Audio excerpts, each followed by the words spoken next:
Now, from CBS News Miami, this is Facing South Florida with Jim DeFede. Welcome to Facing South Florida. I'm Jim DeFede. Miami-Dade County has a budget of nearly $13 billion. But when you take out the expenses for capital projects and other debt obligations, the operating budget is about $3.5 billion. Still a lot of money. But Dade County is now facing a crisis. They entered this budget cycle with a $400 million shortfall. Part of that is the added cost of an independent sheriff, property appraiser, election supervisor, and tax collector. Each of those offices is now run by a politician, and they are all looking to create their own fiefdoms. But there are other problems as well. Under Mayor Danielle Levine-Cava, local government just got bigger. She created new positions, new offices, new initiatives. And while the federal government was sending millions in stimulus dollars during the pandemic, that gravy train is over. So how will this affect services, and what is likely to happen when commissioners vote on the budget next month? To get a better sense of where we are, I spoke to County Commissioner Raquel Regalado, who is chair of the Commission's Appropriations Committee.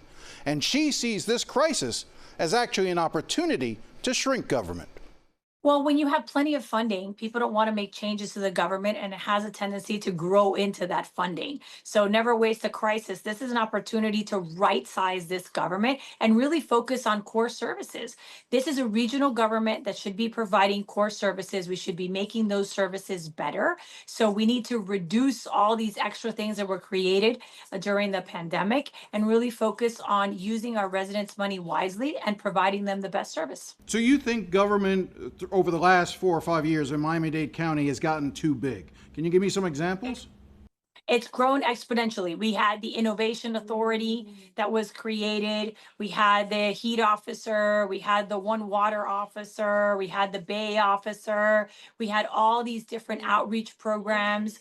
You know, I was the one that worked on the evictions program during the pandemic, but I don't understand why we're still doing that if we don't have funding to help people. The eviction program made sense because we had rent money through ERAP, but now what? We're just paying for an attorney. So all these things have to be reduced, and we need to focus on fixing streets, picking up trash, fixing the sidewalks, getting the transit to run on time, and the basic services that we provide for our residents. There are going to be some changes to services under this proposed budget. Can you give me an idea of whether or not they are actual changes to service or fee increases for services? And how are you weighing those? So this proposed budget had more fee increases than anything. We've been able to reduce them. So for example, the budget proposed a 6% fee increase for water. We've gotten that down to 4%, and I hope to reduce it further. It proposed a 3% fee increase for solid waste. We've gotten that down to 1%, and I'm doing my best to reduce that even further. Under this budget, the mayor is proposing raising the fees to ride the bus, the Metro bus, from $225 to $275, same thing for Metro Rail, and increasing the fee for STS, the service for disabled folks, from $3.50 to $4 a ride, while also keeping Metro Mover for free. You have a different view as to what should happen here. Give me your sense for what should happen with these fees and whether or not the raising the bus fee and the Metro Rail fee and the STS fee is appropriate.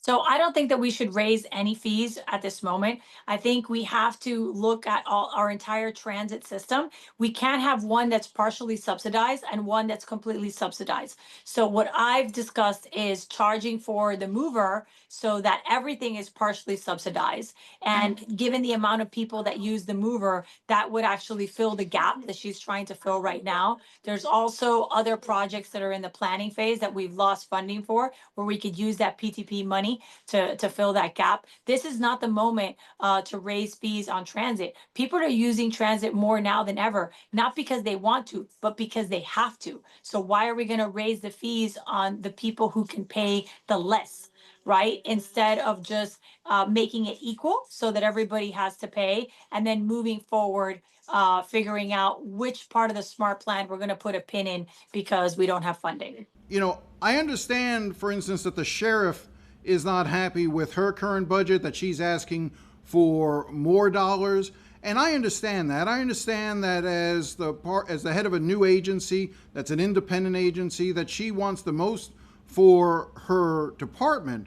But I gotta tell you, I was put off a bit when I heard her start talking about how if the county doesn't give her, if the county commission doesn't give her everything she wants, that she considers it defunding the police. Anything less is defunding the police. That's what she said. How do you respond to that sort of rhetoric? Well, look, she's standing up a new police force, and there's a lot of requirements that she has to live with that this board approved. So she was kind of handed a bunch of contracts and a bunch of responsibilities, and she's responding to that. I think she has been thoughtful in some of her decisions. For example, she decided not to change all the uniforms. She had everybody keep the brown, and they just changed the patches. The changing of the uniforms would have cost us a few $1 million. So she has tried to reduce things. She's pushed out the rebranding of the cars and pushed that into the future. She's not really working on her capital plan. Her main focus right now is the police academies. The administration believes that she cannot stand up as many police academies as she wants. She wants to try to do it. But in this last meeting, we were talking about the money that we found recently. The last $30 million, $36 million that we found, 10 million of that is from the sheriff. So we swept her last budget. And one of the things we're talking about is, we should give her back those 10 million, right?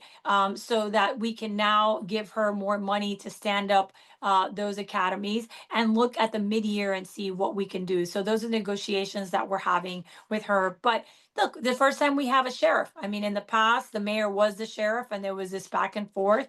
I think we're in a unique situation, and I think there is cost savings at jails that can be passed off to the sheriff. There are a lot of positions that you talked about earlier, that how the government had sort of grown, whether it was the chief heat officer, the chief water officer, the Office of New Americans, the Office of Neighborhood Safety. The mayor created all of these entities. I think you referred to them as Power Rangers. Was that a mistake? I mean, did this administration, did the current mayor get so caught up in the federal dollars that were flowing during COVID that she didn't understand that at some point that money was going to stop coming in? I think that there were hopes that the Biden administration would continue some of that. And there was a lot of talk about that at the time. We got a lot of money, and there were a lot of promises about different grants and different programmings, and a lot of nonprofits and organizations that really looked to the county for funding when these things were happening. We spent a lot of money on outreach. One of the things that I mentioned, in our meeting is right now in the last budget year, the county spent $14 million on advertising and outreach. That is an absurd amount of money. And it's not just for outreach, it really is branding. These are vanity projects, right? We don't need to remind people to drink water. We don't need to tell them that water is life.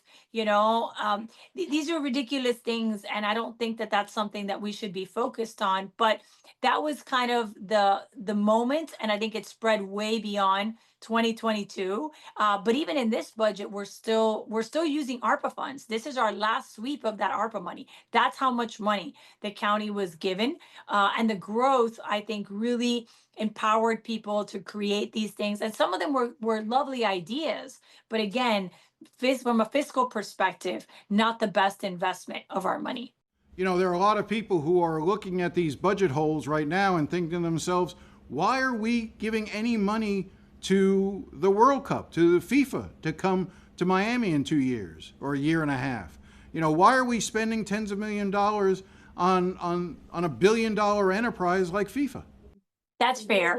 But FIFA was an application. Carlos Jimenez applied with that commission to have FIFA come here and committed this money. At a minimum, we have to provide the funding for police and fire, because when those games come here, what we can't have is a series of tragedies. Where we can reduce the amount that we're giving them is on the parties and on the different events. And that's one of the things that's being considered. But it is a contractual agreement. And that's one of the things that we have to grapple with, because they're coming and they're going to need a certain amount of wraparound services for those events to be successful. The governor has been talking about trying to go in and bring Doge cuts to different cities and counties. He's already working in Broward. There are those who believe that he should do something in Miami-Dade. What's your view? I think the county should be doing this work. I mean, the governor's office has been asking all the counties for documentation. A lot of what they've been asking us for doesn't exist. So we would have to create some of these things. Right now, they're looking at our procurement documents and they're going to find a lot of things that they don't agree with. For example, living wage, which the state doesn't agree with, right? Our headquarters and the special benefits that we give to businesses that are headquartered here. So a lot of these are policy decisions that the county commission makes. But if the governor wants to come and audit the county, so be it. You know, we've been working on streamlining and reducing costs. And at this point, we'll take any and all suggestions because we all want what's best for Miami-Dade County. We may not agree with the politics of it, but I think we all at the end want transparency and accountability. Let's take a step back for a second, because my next question sort of goes to the issue I was getting at before, which is, you know, the role that Dade County can play in terms of providing some level of a social safety net. We are seeing cuts at the federal level, we're seeing cuts at the state level, particularly to programs that help the poor among us. You know, whether it's food programs, home delivery, meal programs, things like that. I know that in the budget initially, a lot of those CBOs and others were cut. I think some of that money is being restored on a one-time basis. Yes. You know, what is where is this going to head? And you know, it seems to me like, particularly in the issue of food and meals, that the need is growing, and yet the services are being confined more and more, not just at the county level, but the federal and state level as well. Agree. So one of the things that we talked about at our meeting was to really change the way that we deal with CBOs. What I asked the board to consider was the return on investment and a system similar to what the Children's Trust has, a 5-year funding model that gives them more predictability, but that also requires them to have metrics and to have accountability, right? Because we have a lot of CBOs. I don't think the board should be choosing between which CBO is better. Like, how do you choose between disabled children and the elderly, you know, sex trafficking or food programs? Like, that's not a conversation that we want to have.